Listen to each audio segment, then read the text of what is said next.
دن کے 11 بجے ہیں۔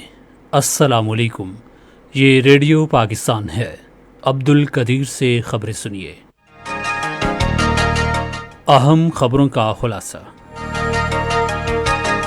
پاکستان اور متحدہ عرب امارات نے ہر سطح پر دو طرفہ تعلقات کو مزید مستحکم کرنے کے مشترکہ عزم کا اعادہ کیا ہے۔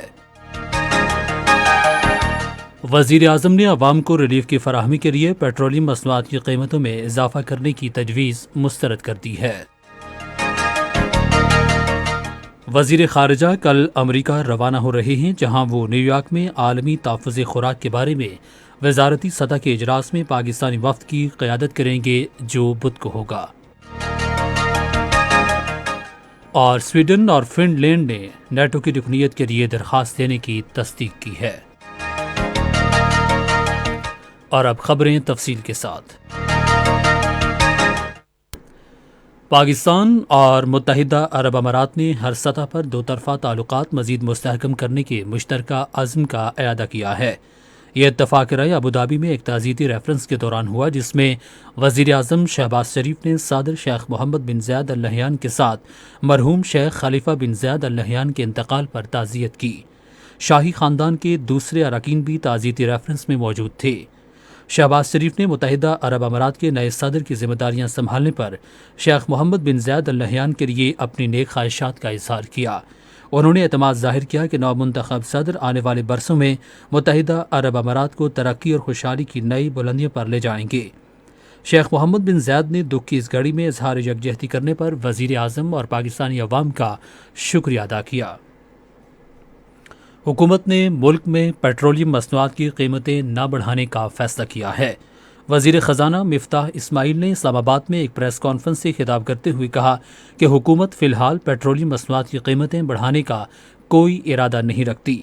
انہوں نے کہا کہ وزیر اعظم شہباز شریف نے پیٹرولیم مصنوعات کی قیمتیں بڑھانے کی تجویز مسترد کر دی ہے اور کہا کہ حکومت عوام پر مزید بوجھ نہیں ڈال سکتی۔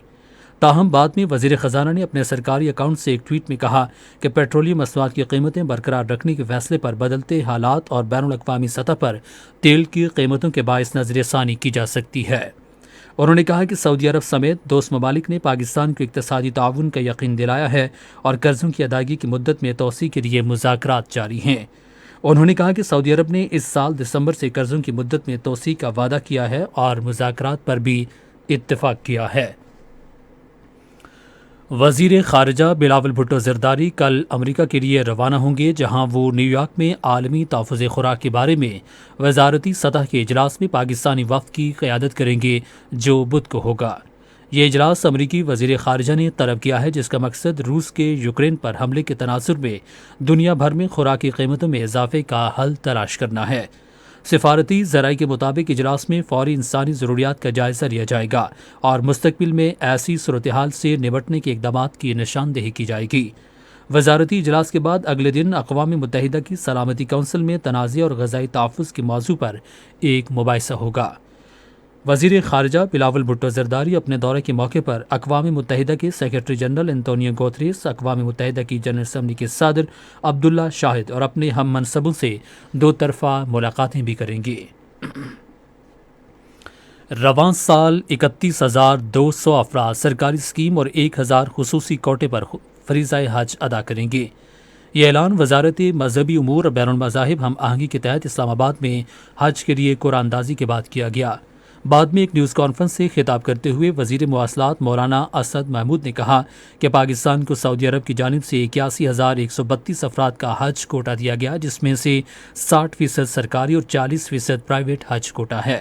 انہوں نے کہا کہ رواں سال سرکاری حج اسکیم کے تحت آن لائن یا بینکوں کو مجموعی طور پر 63,604 حج درخواستیں موصول ہوئیں۔ انہوں نے کہا کہ لازمی ویکسینیشن، 65 سال کی عمر کی حد اور حج کے زیادہ اخراجات کے باعث لوگوں کی ایک بڑی تعداد حج درخواستیں جمع نہیں کرا سکی۔ اور نیٹو کے سیکرٹری جنرل جینس اسٹالٹنبرگ نے کہا ہے کہ روس کو یوکرین میں جنگ کے مطلوبہ نتائج حاصل نہیں ہو رہے، کیونکہ مشرقی علاقے ڈونباس پر اس کے قبضے کی کوششیں رک گئی ہیں۔ جرمنی میں ایک اجلاس کے دوران انہوں نے کہا کہ یوکرین یہ جنگ جیت سکتا ہے۔ ادھر یوکرین کے صدر ولادیمیر زیلنسکی نے کہا کہ روسی فوجیں یوکرین کے ساتھ جنگ میں ایک بند گلی میں آ گئی ہیں۔